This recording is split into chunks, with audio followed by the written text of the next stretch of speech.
নমস্কার বন্ধুরা, নবদিগন্ত চ্যানেলের পক্ষ থেকে আপনাদের সকলকে জানাই স্বাগতম। তো বন্ধুরা, এখন আমি আপনাদের সাথে একটি গুরুত্বপূর্ণ আপডেট শেয়ার করতে চলেছি। তবে তার আগে আজকে সকালের সুপ্রভাত জানিয়ে আমি এই ভিডিওটি শুরু করছি। তো এখন আমি যে আপডেটটি আপনাদের জন্য নিয়ে উপস্থিত হয়েছি, আপনারা থাম্বনেলে দেখেই নিয়েছেন যে অযোগ্য চাকরি প্রাপক যারা রয়েছে 26,000 প্যানেলে, তাদেরকে যে মুচলেখা দিতে বলা হয়েছে সুপ্রিম কোর্টের নির্দেশ মোতাবেক, তো সেই মুচলেখা যদি কোনো অযোগ্য ক্যান্ডিডেট না দেয়, তাহলে সেক্ষেত্রে যোগ্য যারা বৈধ ক্যান্ডিডেট, যারা নিজের যোগ্যতায় চাকরি পেয়েছিলেন, তাদের কি কোনো ক্ষতি হওয়ার সম্ভাবনা রয়েছে বা তাদের কতটা ক্ষতি হওয়ার সম্ভাবনা রয়েছে, এই বিষয় নিয়ে কিন্তু এই ভিডিওটা আপনাদের জন্য করতে চলেছি। এবং এছাড়াও সুপ্রিম কোর্টের অর্ডার কপিতে 34 নম্বর কলামে কি উল্লেখ করেছেন বিচারপতি DY চন্দ্রচূড় স্যারের বেঞ্চ, সেটাও কিন্তু আপনাদেরকে দেখাবো। তো আপনারা সম্পূর্ণ ভিডিওটি স্কিপ না করে প্রথম থেকে শেষ পর্যন্ত দেখুন। এই ভিডিওটি আপনাদের জন্য ভীষণ ইনফরমেটিভ হতে চলেছে।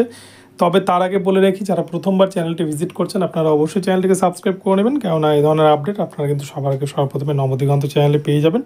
তো চলুন তাহলে আমরা দেখে নিই যে কি আপডেট এই মুহূর্তে উঠে আসছে।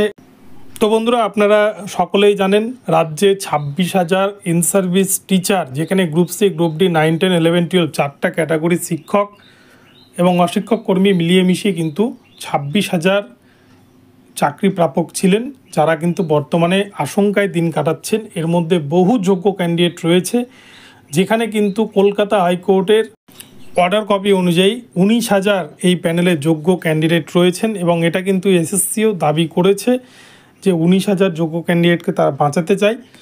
তো এই 19,000 যোগ্য ক্যান্ডিডেটদেরকে বাঁচানোর কিন্তু একটাই রাস্তা, সেটা হচ্ছে যোগ্য অযোগ্য পৃথকীকরণ, যে কে টাকার বিনিময়ে চাকরি পেয়েছে, কে অনিয়ম করে চাকরি পেয়েছে এবং কে যোগ্যতার বিনিময়ে চাকরি পেয়েছে। এই দুটি বিষয় যদি সেগ্রিগেশন করতে পারে SSC, তবেই কিন্তু অযোগ্য ক্যান্ডিডেটদেরকে বাদ দিয়ে যোগ্যদের প্যানেলটাকে বাঁচানো সম্ভব বলে জানিয়েছেন সুপ্রিম কোর্টের প্রধান বিচারপতি DY চন্দ্রচূড় স্যার। তো এখন যে বিষয়টি এসে দাঁড়াচ্ছে, গত 7ই মে 2024 তারিখে যখন শুনানি হয়, শুনানির পরে বিচারপতি DY চন্দ্রচূড় স্যার তিনি কিন্তু 34 নম্বর কলামে উল্লেখ করেছিলেন মুচলেখা দেওয়ার বিষয়ে, অর্থাৎ অযোগ্য যারা চাকরি প্রাপক রয়েছে এই প্যানেলে, যেটা SSC এবং কলকাতা হাইকোর্টের অর্ডার কপি অনুযায়ী 7,150 জন, এই 7,150 জনকে কিন্তু মুচলেখা দেওয়ার কথা বলা হয়েছে। তো অর্ডার কপির 34 নম্বর কলামে কী রয়েছে আমরা একটু দেখে নিই।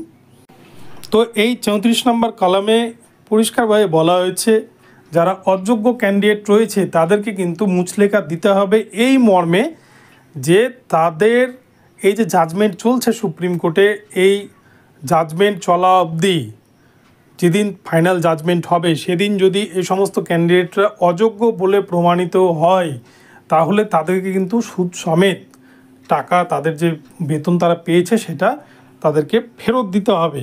কিন্তু কার কাছে ফেরত দিতে হবে সেটা কিন্তু অর্ডার কপিতে স্পষ্টভাবে উল্লেখ করা নেই।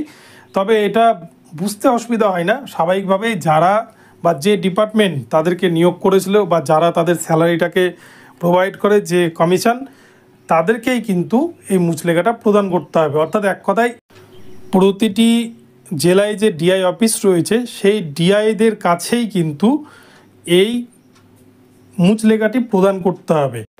তবে এখন প্রশ্ন হচ্ছে, যদি কোনো অযোগ্য ক্যান্ডিডেট যারা 7,150 জনের মধ্যে রয়েছে, যদিও সংখ্যাটা আরও অনেক বেড়েছে বা বাড়বে বলে মনে করেছেন CBI, সেটা আগামী 16 জুলাই 2024 তারিখে যখন সুপ্রিম কোর্টে তারা তাদের চার্জশিট পেশ করবে, তখনই কিন্তু পুরো বিষয়টি বোঝা যাবে যে অ্যাকচুয়ালি কতজন দুর্নীতি করে চাকরি পেয়েছে। তো এখন অবধি যেটা কলকাতা হাইকোর্টের বিচারপতি দেবাংশু বসাক এবং মোহাম্মদ সাব্বার রশিদির ডিভিশন বেঞ্চের যে নির্দেশ, যে অর্ডার কপি, সেই অর্ডার কপি অনুযায়ী কিন্তু 7,150 জন অযোগ্য ক্যান্ডিডেট রয়েছেন। তো এই সমস্ত অযোগ্য ক্যান্ডিডেটদেরকে কিন্তু মুচলেখা দিতে হবে। তো এর মধ্যে যদি কেউ মুচলেখা না দেন গায়ের জোরে, তাহলে সেক্ষেত্রে কি কোনো যোগ্য ক্যান্ডিডেটদের ক্ষতির সম্ভাবনা রয়েছে? তো এই বিষয়ে বলবো যে এখানটাতে যোগ্যদের কোনো ক্ষতির সম্ভাবনা নেই, যোগ্যদের কোনো ভয় নেই, যেহেতু মুচলেখা দেওয়ার কথা শুধুমাত্র অযোগ্য চাকরি প্রাপকদের ক্ষেত্রেই বলা হয়েছে, যারা বিতর্কিত ক্যান্ডিডেট, যারা টাকার বিনিময়ে চাকরি পেয়েছে, যারা র্যাঙ্ক জাম্প করে চাকরি পেয়েছে, যারা মেরিট জাম্প করে চাকরি পেয়েছে, যারা এক্সপায়ার্ড প্যানেল থেকে চাকরি পেয়েছে, যারা এক্সিট ভ্যাকান্সিতে চাকরি পেয়েছে, যারা ওএমআর বিকৃতি করে চাকরি পেয়েছে, এই সমস্ত ক্যান্ডিডেটদেরকেই কিন্তু মুচলেখা প্রদান করতে হবে, আদারওয়াইজ কাউকে করতে হবে না। তো এই মুচলেখা যদি কোনো অযোগ্য ক্যান্ডিডেট না দেয় তাহলে সে দায় কিন্তু সম্পূর্ণ তার নিজের। কেননা আপনারা জানেন, গতকালকে একটি ভিডিও দিয়েছিলাম, সুপ্রিম কোর্টের নির্দেশ মোতাবেক স্কুল সার্ভিস কমিশন তথা রাজ্য সরকার কিন্তু বাংলা এবং ইংরেজি নিউজ পেপারে তারা এই মুচলেখা প্রদানের বিষয়ে একটি নোটিশ কিন্তু জারি করেছে, যেখানে সুপ্রিম কোর্টের অর্ডার কপি সমস্ত বিষয়টাকে তুলে ধরা হয়েছে, এই মুচলেখা প্রদান সম্পর্কে যা যা বলা হয়েছে। তো সেক্ষেত্রে এরপরে যদি কোনো ক্যান্ডিডেট মুচলেখা প্রদান না করে তাহলে সে দায়িত্ব কিন্তু সম্পূর্ণ তার উপরেই বর্তাবে এবং আদালত অবমাননার দোষে দোষী হবে। আদালত অবমাননা করলে যে সাজা সুপ্রিম কোর্ট দেবে সেই প্রার্থীকে, তাকে কিন্তু মাথা পেতে নিতে হবে, তার কিন্তু আর কোথাও যাওয়ার কোনো পথ থাকবে না। যেহেতু সুপ্রিম কোর্টই দেশের সর্বোচ্চ আদালত, সুপ্রিম কোর্ট যারা রায় দেবে সেটা কিন্তু সবাইকেই মাথা পেতে নিতে হবে। তো এই জন্য যারা অযোগ্য ক্যান্ডিডেট তাদেরকে কিন্তু মুচলেখা প্রদান করাটা বাঞ্ছনীয়। যদিও তাদের চাকরি আদৌ বাঁচবে কিনা, তাদেরকে বেতন ফেরত দিতে হবে কিনা, এই বিষয়গুলো সুপ্রিম কোর্টে মামলা চলছে, যেহেতু সুপ্রিম কোর্ট এগুলো যা নির্দেশ দেবে তাই করতে হবে। কিন্তু এখন প্রাথমিক যে পর্যায়ে বা প্রাথমিক যে কাজ অযোগ্য চাকরি প্রাপকদের, তাদেরকে কিন্তু শুধু চাকরি বাঁচানোই নয়, তাদেরকে সংবিধান অনুযায়ী তারা যে অন্যায় করেছে সেই অন্যায় থেকে বাঁচার জন্য তাদেরকে কিন্তু আপাতত তাদেরকে কিন্তু মুচলেখা প্রদান করতেই হবে। নইলে পরবর্তীতে দেখা যাবে হয়তো চাকরি হয়তো যাবে, বেতনও ফেরত দিতে হবে, তার সাথে কিন্তু হয়তো কোনো দণ্ডনীয় সাজাও সুপ্রিম কোর্ট ঘোষণা করতে পারে এই সমস্ত ক্যান্ডিডেটদের বিরুদ্ধে যারা সুপ্রিম কোর্টের নির্দেশকে অমান্য করবেন।